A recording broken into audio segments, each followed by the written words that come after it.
भावना आजचा कार्यक्रम आपल्याला इचलकरंजीमध्ये होता आणि कार्यक्रम ह्यो सकाळचा नव्हता तर संध्याकाळचा वेळ झालता, त्यामुळे इचलकरंजीत तर मी आलेलो पण मला स्पॉटच माहित नव्हता. बापू आपल्याला तिथं आणायला आणि ह्यो असा बापू पुढे चाललेला आणि आपण त्याच्या मागे स्पॉटवर आल्यावर कळालं की अजून कार्यक्रमाला वेळ आहे. मग म्हटलं कशाला एवढ्या लवकर बोलवून घेतला. तोपर्यंत असा रथ पण आला. मग म्हटलं आता होती वाटतं कार्यक्रमाची आवरावर चालू होती. तोपर्यंत म्हणले रथ आणि गाडी इथं व्यवस्थित लावून. तर या मंदिरापासून त्यांच्या घराजवळ काय तर असा विषय होता. इथली सगळी आवरावर चालू झालेली आणि कार्यक्रमाला पण सुरुवात होणार होती.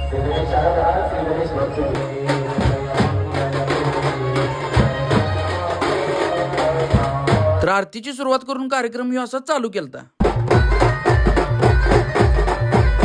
तर कार्यक्रम असा होता की नवीन घर बांधलेला आणि देवीचा जोग ह्यो त्यांनी घरला नेणार होती आणि त्यासाठीच हा कार्यक्रम आयोजित केला. थोड्या वेळानं मिरवणुकी त्यांच्या घराजवळ आणि अशा प्रकारे देवीचं आगमन त्यांच्या घरामध्ये झालं. भक्तिभावाने आणि जल्लोषात देवी त्यांच्या घरी विराजमान. कार्यक्रम चांगल्या पद्धतीने पार पडल्याबद्दल त्यांनी आपला आभार व्यक्त केले आणि ठरलेली रक्कम आपल्याकडे सुपूर्द केली. जास्त काय वेळ लावला नाही कारण थंडी पण लय वाजत होती आणि वेळ पण झालेला. म्हणलं जाऊया गारट्यातनं असं गावात आलो तो पण आमच्या या कार्यकर्त्यांनी इथं असं जाळ केलं. हे म्हणलं एकच नंबर काम केलाय. गारट्यातनं आल्या ही शेकल्यावर जरा बरं वाटत होतं. म्हणलं उशीरपर्यंत जरा थांबूया इथं आणि जाऊया मग. तर भावना आजचा व्लॉग कसा वाटला ते कमेंट करून सांगा. लाईक करा, शेअर करा आणि आपल्या आयडीला फॉलो करायला विसरू नका. धन्यवाद.